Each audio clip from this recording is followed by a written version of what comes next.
আপনারা কি জানেন যে ফেসবুকের বাইরেও আপনি যে সমস্ত কাজ করছেন, যে সমস্ত অ্যাপস ওয়েবসাইট ব্যবহার করছেন, সেই সমস্ত অ্যাপস ওয়েবসাইটের ডেটাগুলো কিন্তু ফেসবুক কিন্তু ট্র্যাকিং করে নিয়ে নিচ্ছে। আপনাদেরকে যদি আমি উদাহরণস্বরূপ বলি, আপনি যখন অ্যামাজন কিংবা ফ্লিপকার্টের কোনো কিছু জিনিস সার্চ করেন, একটু পরে যখন ফেসবুক আপনি খুলবেন তখনই দেখবেন প্রথমেই কিন্তু সেই অ্যাডগুলোই কিন্তু আপনাদের চোখের সামনে চলে আসে। তাহলে বন্ধুরা, ফেসবুক কিভাবে বুঝতে পারলো যে আপনি অ্যামাজন কিংবা ফ্লিপকার্টে এই সমস্ত সার্চ করছেন?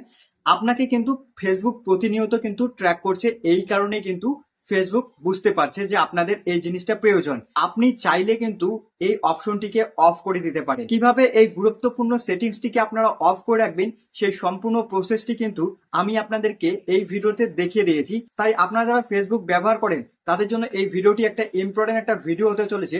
তার কারণ আপনি যদি এখন থেকে এই অপশনটিকে অফ করে না রাখেন, তাহলে ভবিষ্যতে আপনি যে সমস্ত কাজ মোবাইলের মধ্যে করবেন সেই সমস্ত কিন্তু ফেসবুক ট্র্যাক করে নিয়ে নেবে।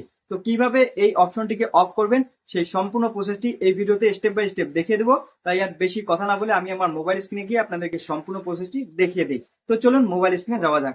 তো বন্ধুরা, আপনারা সবার প্রথম ফেসবুক অ্যাপ্লিকেশনটিকে ওপেন করবেন। এরপর আপনারা থ্রি লাইন্স যে অপশনটি আছে এই অপশনটির উপর ক্লিক করবেন। একটু নিচের দিকে গিয়ে আপনারা দেখতে পারবেন সেটিংস অ্যান্ড প্রাইভেসি। এরপর আপনার সেটিংসের অপশনটির উপর ক্লিক করবেন। সেটিংস অপশনের উপর ক্লিক করার পর আপনারা অ্যাকাউন্ট সেন্টার নামে একটি অপশন দেখতে পাচ্ছেন, এই অপশনটির উপর ক্লিক করবেন।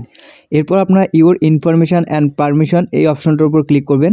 এই অপশনটার উপর ক্লিক করার পর আপনারা ইওর অ্যাক্টিভিটি অফ এই যে অপশনটি দেখতে পাচ্ছেন এই অপশনটির উপর ক্লিক করবেন। এরপর আপনারা এখানে অনেকগুলো অপশন দেখতে পাচ্ছেন। একদম নিচের যে অপশনটি আছে ম্যানেজ ফিউচার অ্যাক্টিভিটি এই অপশনটার উপর ক্লিক করবেন।